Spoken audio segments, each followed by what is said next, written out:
Alright folks, I just want to show you real quick how to visualize some of your results once you've run your simulation for your CO2 eraser. So once you run your simulation, you'll see simulation runs down here. You'll have a run for each of the different simulations that you've run. The first thing, and probably the most relevant thing to what we're doing right now, is the forces and moments plot. And so if you guys open that up, it'll show some of the physics calculations that it found numerically. And of course we are, when we're talking about aerodynamics, interested in this drag coefficient. It'll calculate a few other things here depending on what you specified in your results control.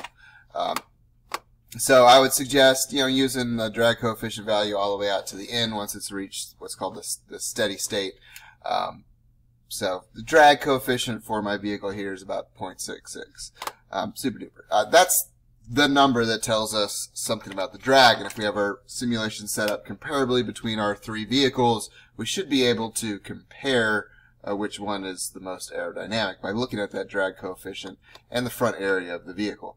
The thing that's going to look cool, especially for your portfolio and presenting your results, that's where we're going to look at the solution fields, which is going to show field lines for velocity and pressure and different physical things with respect to your vehicle. So you open that up, it's going to look like a big blob there. It's nothing too useful. I'm going to hide that bounding volume so I see just the vehicle itself. There are a couple options up at the top of the screen which you can change how things are visualized. I'm going to skip that. Stick with that for right now. The two things that are going to be most visually apparent if you're trying to showcase what you've done here are isovolumes and particle traces. And so I'm going to add what's called a particle trace.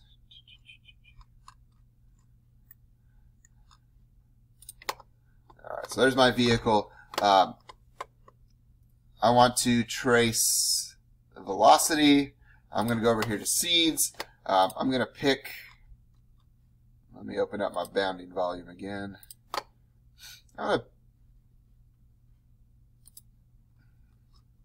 So what I'm going to do is seed this front area with velocity vectors. You can change the number of velocity vectors that you're going to see in the X and Y directions here. I'm just going to expand that so it kind of covers most of my front face. I'm going to go back to settings real quick. Let me hollow this up a little bit. And so what you can see are the velocity field lines running over your vehicle. And so there's a couple settings you can change. You can change the color. Of the vectors. You can change how big they are relative to what you're sketching. Step up the density just a little bit. Turn down this. So I'll get just a few more lines in here to show what's going on with my vehicle. Now, if I turn my bounding volume off, I can kind of see what's going on with my vehicle, except there's a lot of the lines that are in the way. There's a trick that we can use to visualize this a little bit better.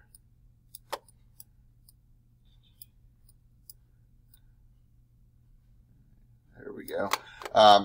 And so what I'm going to add is what's called a cutting plane. And so I know this, my vehicle is probably designed to be symmetric. So I know if I look at one side of the vehicle versus the other side of the vehicle, like the left and right sides, they should be more or less the same. And so I'm going to pick one of these planes that's going to cut my vehicle down the middle. I'm going to make that cutting plane opaque.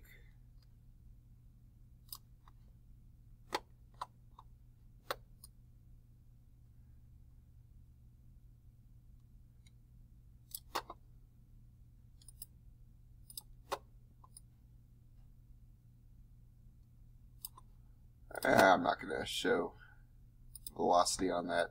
All right.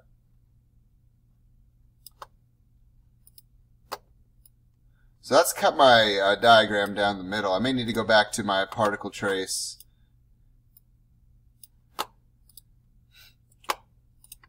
Maybe seed these vectors only on one side of the bounding volume.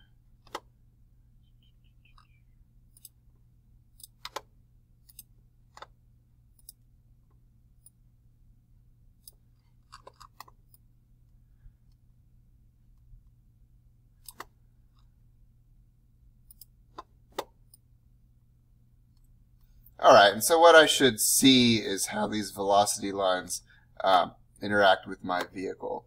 It's going to take a little playing around with this to get a good visualization. So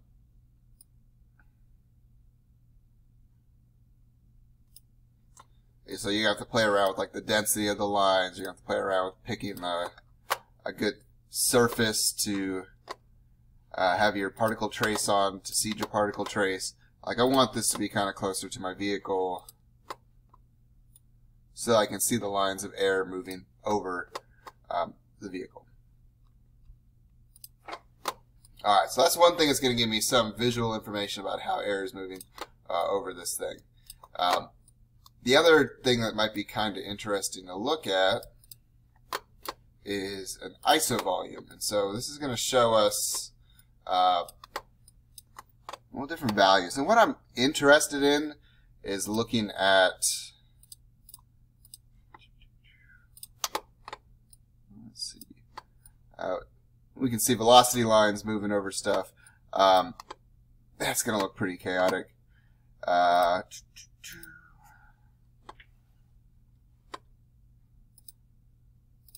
other thing we can do is set the isoscalar to pressure.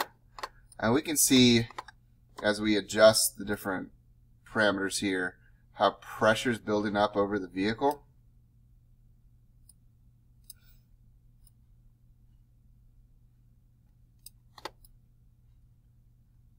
And combining that with the velocity field lines, we can get an idea of how the aerodynamics of this vehicle behave.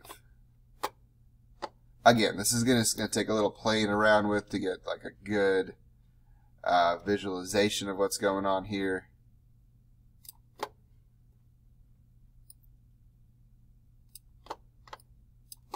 But what I'm looking for is where those high pressure areas are, and they should be coded a little bit darker. Yeah, there we go. So I can see where pressure is building up around my vehicle. I'm getting a lot of drag on the back. I'm getting a lot of pressure build up on the front, which is pretty typical. Like looking at this, maybe I want to redesign how the back of this vehicle is shaped. I don't see a whole lot of dark yellow or dark red around the front of the vehicle, so that's hopefully a good thing. That means there's less pressure build up in the front to slow things down. I've got this like cutout in the middle. I was trying to reduce weight, and you can see there's pressure buildup in there as well, which may not be an ideal design for this type of drag racer. But at any rate, you can play around with those different parameters to visualize this, get a cool picture, grab that, throw it up in your portfolio, turn it in for our presentations, and it'll look pretty impressive.